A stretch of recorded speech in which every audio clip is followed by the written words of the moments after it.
Breaking update, chilling notes, what Lucy Letby's diary really shows. This case is sensitive and disturbing, and we'll keep it factual. We're unpacking what the jury decided, what the diary pages say, where the science is argued, and what changed this year. 7 murders. 8 attempted murders. After an additional conviction at retrial. A whole life sentence, meaning no release. Those are the court outcomes on record. But headlines keep bending the story. So here's our rule tonight. Receipts where they exist. Clear labels when something is disputed. You'll hear the spine of facts first, then the points still under review. Quick timeline. In 2015 and 2016, a spike of unexplained collapses and deaths occurred in a neonatal unit in England. Police began a long investigation. In 2023, a jury convicted nurse Lucy Letby of murdering 7 infants and attempting to murder others. A retrial in 2024 added 1 more attempted murder conviction. She received a whole life order. Those legal positions stand today.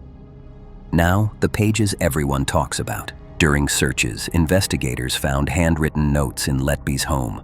On one page, a line read, "I am evil, I did this," alongside other anguished phrases. Prosecutors presented the writing as a plain admission. The defense said the pages reflected despair and self-blame, not a confession. Both sides agreed the handwriting was hers. How you interpret it is central to how you see this case. What about the medical evidence? Prosecutors told jurors that lab work detected insulin inconsistent with clinical care in 2 infants. They argued those doses could only be deliberate. Some clinicians and commentators later raised questions about sampling, storage, and alternative explanations. Courts heard expert testimony on both sides. The debate continues outside the courtroom, but the verdicts remain in force. Let's separate myth from record. Myth. There are public police documents proving every alleged injury mechanism across the board. Fact. The trial relied on a mix of documentary records, expert analysis, and witness testimony, and not every claim is supported by standalone paperwork you can download. Myth. One dramatic diary page is the only evidence. Fact. The case combined timeline analysis, staffing patterns, and clinical data with the writings as one part of a larger puzzle. What changed in 2025? Police announced arrests of 3 former hospital managers in connection with suspected gross negligence manslaughter related to deaths at the unit. That development shifts part of the focus to oversight and systems. It does not overturn Letby's convictions, but it widens accountability questions around staffing, escalation, and response. So here's the story in one breath.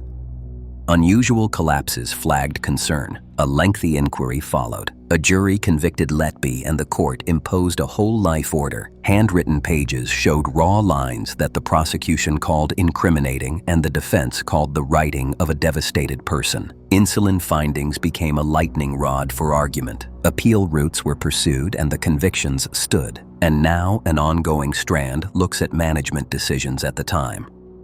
Let's slow down and read the pages more carefully. One note includes, "I killed them on purpose because I'm not good enough," written among crossed-out sentences and self-loathing thoughts. Another line reads, "I am a horrible, evil person," scribbled next to, "I don't deserve to live." Prosecutors said the plain language needs no translation. The defense said context matters, pointing to a pattern of rumination and the possibility of catastrophic guilt without admissions of specific acts. Both readings exist in the file. On the clinical front, 2 pillars drove the state's case. First, clustering. Events occurred on Letby's shifts more than chance would predict, according to the prosecution. Second, mechanisms. The state argued air embolism, insulin administration, and overfeeding in select episodes. Skeptical voices have cautioned against over-reliance on chance calculations within complex hospital environments. They also note how fragile neonatal patients are and how multiple variables can interact. Courts weighed those arguments, and jurors still returned guilty verdicts. Families remain at the center.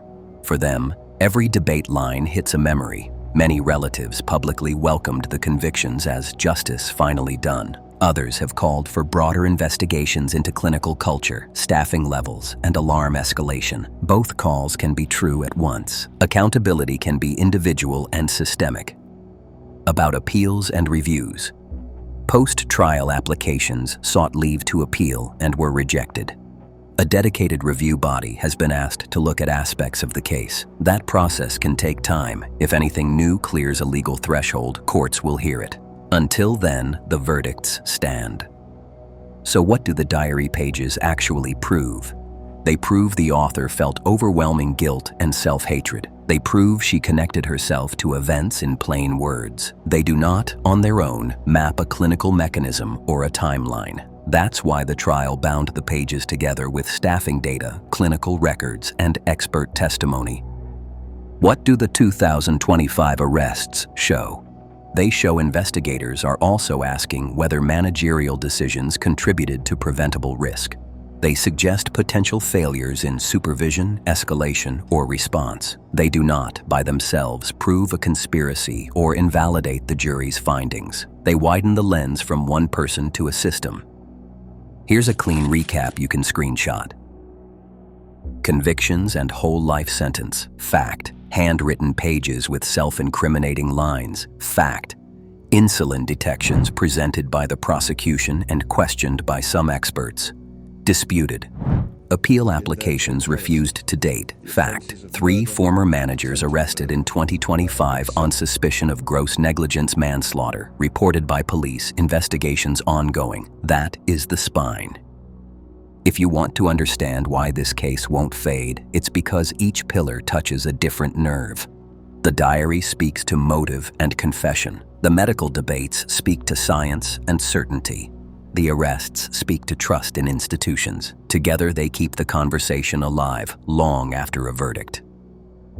What should we do with a case like this? Hold multiple ideas at once. Respect the court's decisions while staying open to responsible review. Avoid rumor and read what's actually in the file. Stay human when discussing families whose children died. Lead with facts, not fear. Your turn. Do the diary lines change your view? Does the insulin discussion shift your confidence in the medical narrative? Do the 2025 arrests affect how you judge the wider system? Tell me which element you want unpacked next, line by line. Comment diary if you want a page-by-page read-through in the next episode with the exact disputed lines on screen and timeline overlays. Subscribe for our full case file series where every claim is labeled as proven, disputed, or still under investigation. And remember this channel's promise: receipts first.